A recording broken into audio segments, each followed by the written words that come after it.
தந்தை மைந்தன் தூய ஆவியின் திருப்பெயராலே ஆமேன்.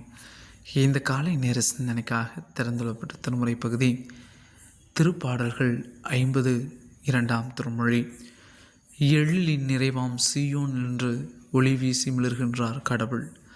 கிறிஸ்துவுக்குள் பிரியமானவர்களே, இறைவன் படைத்த எல்லா நகர்களும் மிக அழகுடையதாக இருக்கிற பொழுது இன்னும் அதிகமாக இறைவன் படைப்பில் வெளிப்பட்டதே சீயோ நகர். எழிலின் நிறைவாம் பார்க்கப்பட்டது.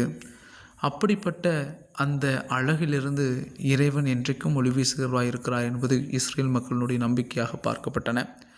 எனவேதான் சீயோனில் கடவுள் என்றைக்கும் வாழுகிறார் என்று சொல்லி இன்று வரையிலும் திருமுறைகள் நமக்கு மீண்டும் மீண்டும் நினைப்பூட்டி கொண்டிருக்கின்றன. பொதுவாக தற்காலத்தில் கடவுளின் தேசம் என்று கேரளா அழைக்கப்படுவதற்கும் அதுதான் காரணம். கடவுளுடைய படைப்பில் மிக அழகாகவும் மிக அற்புதமாகவும் மிக எழிலாகவும் காணப்படுகிற ஒரு சிறப்பான மாநிலமாக பார்க்கப்படுவதனால் அது கடவுளின் தேசமாக இருக்கும் என்று சொல்லித்தான் அந்த பெயரை அடைமொழியாக வைத்து கூறுகிறார்கள்.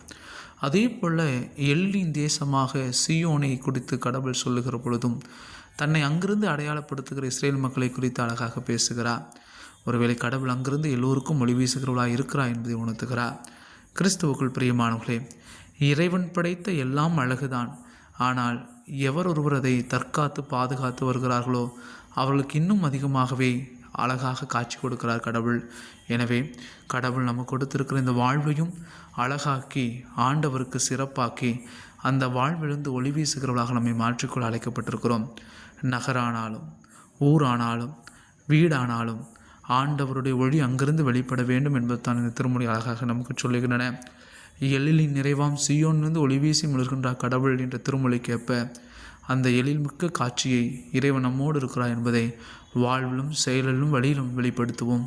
அந்த நல்ல சிந்தையோடு இந்த நாளை தொடர்வோம். கண்களை மூடி கடவுள் நோக்கி ஜெபம் செய்வோம். எங்கள் அதிகமாக நேசிக்கிற அன்பு மிக்க ஆண்டவரே, நீர் படைத்த படைப்பிலிருந்து உண்மை வெளிப்படுத்துகிறேன். அப்படிப்பட்ட ஒரு வெளிப்படுத்தல் எங்கள் வாழ்விலும் நீர் காண்பிக்க வேண்டுமாய் ஜெபிக்கிறோம். இயேசு கிறிஸ்து வழியாக வேண்டுகிறோம் சுவாமி. ஆமேன்.